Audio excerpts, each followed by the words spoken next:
Okay, hi guys. So we are going to show you a little collection of flowers. So going into summer, we thought it was a good time to show some summer pieces because we do obviously match up with the seasons, very seasonal company. Well, what you'll notice about these from the get-go is they look like art, they look huge, they are big for flowers, but they're actually not art. What they are is that they are botanical didactic models.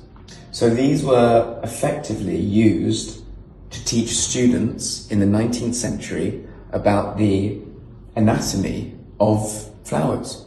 And the reason they're so big and so detailed is because if you think about it, back then there wasn't PowerPoint or projectors or any of those kinds of screens that we're used to now.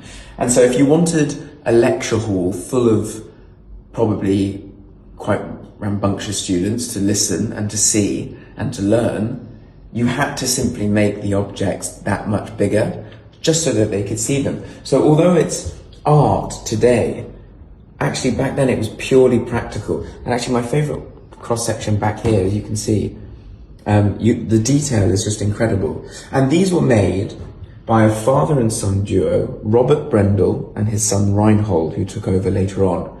Now, they started in Wrocław in Poland, and then they ended up moving to Germany to make better models which were more precise with some help from some other experts in plants, basically in Germany.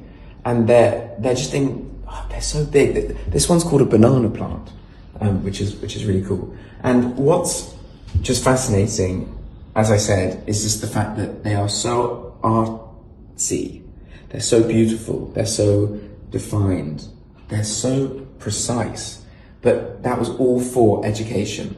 And there's something really nice to me about thinking about a time when to make things that are quite simple for education, it required the highest level of artisan.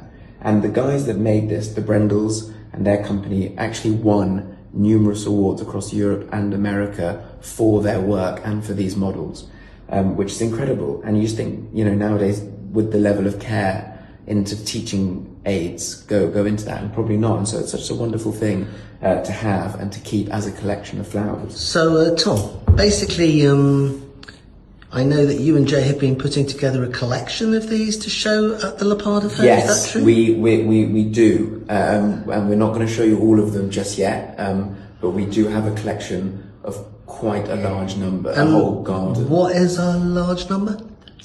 I think we have about 30 to 35 as a complete set, which is incredible. And actually, if you come back in, Jay, what's really cool is you can also see on each of them the sort of teaching. So this was a humulus, and it has all of the specifications of the flowers on it, which is just, it's just so cool. So actually, although it is art, you can also learn something. So Tom, so you can also learn a lot about these flowers. You're going to be an expert in botany as well as antiques? Expert, yeah, absolutely. That's my boy.